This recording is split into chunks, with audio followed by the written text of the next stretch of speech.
the Rangemaster from the Buzzbee Air Warriors line. It's a bolt-action Airblaster, and I'll show you how it works in just a sec. First, I'm going to show you the main thing that's different about this, and that's the darts. This is a normal Buzzbee dart, purple suction cup head, usually a little bit shorter than most Nerf brand blasters, and it's got that squishy regular yellow foam, whereas the ones that come with the Rangemaster are a much thicker, denser type of dart. They also have a wider diameter hole in the center there, if you can see that, but they are the same size, but for the purpose of this, I'll be testing this stuff out with the darts that it came with. Now, it is a bolt-action Airblaster, and I'll show you how that works. You set the dart in here. Now, you can just close it, and there's a door up here that keeps the dart from moving forward that actually loads it on the first pump, and then after that, you can see that the dart has been loaded in there, but then you pump it 5 to 6 times.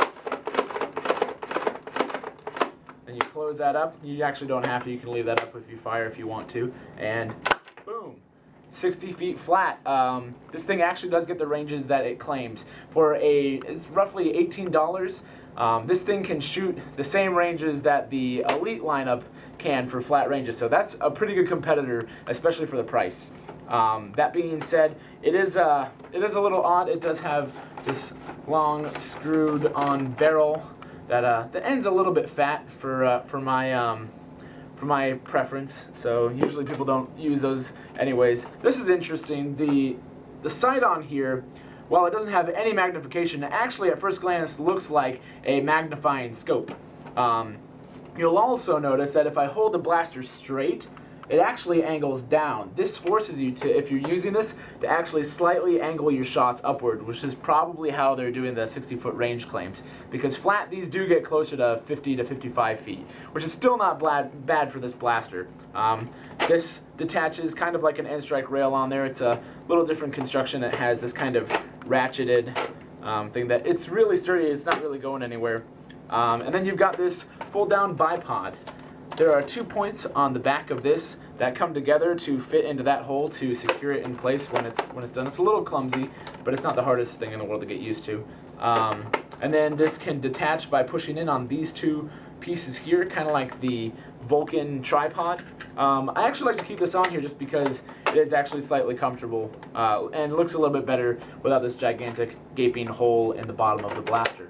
So yeah, we'll go over some more aesthetics for the blaster. The stock isn't the longest, but it's certainly better than things like the Hawk and other types of blasters that they've had with the stock on there. It is a little bit thinner than I would have thought, but it is comfortable. It's about the same length as maybe a long strike or the Retaliator's short stock, so you are going to get a little cramped if you're a larger user. My main complaint about the ergonomics on this blaster, which has been a normal complaint of mine for Buzzbee blasters in general, is while this grip is comfortable, the trigger guard here actually kind of can be uncomfortable between your trigger finger and the middle, mainly just because it just comes down too far into the grip. You can simply chop that off if you wanted to for a modification, and it'd probably be nice and comfortable as long as you were smooth on the chop there. The trigger pull is a little bit awkward because when you pull that trigger, you're actually having to lower the door in here that generally loads the dart. I'm going to load another one in here just to show you. When I usually load darts, instead of having to deal with that door, because I have had a few of these darts jam when I'm trying to do that, I just push it down and into it to complete the seal instead of making the door do the work for me. Now, for making this trigger motion a little more smooth, you could probably just remove that mechanism so that way the trigger pull is just simply to fire. Now, that being said, the bolt mechanism, I was also worried that it would be weaker and would break under stress, especially since you're dealing with an Airblaster instead of just a Springer like with the Hawk. But they have actually reinforced the bolt on here. There's a metal pin through there as well as more plastic in there that reinforces this part. So, I mean, I've only had this blaster for a day or so, but I haven't seen any stress marks or anything like that, and it's been working just fine, so I don't anticipate that to be a problem.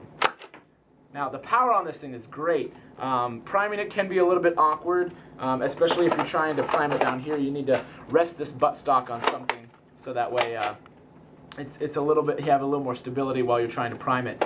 But that is the Rangemaster from the Buzzbee Air Warriors line.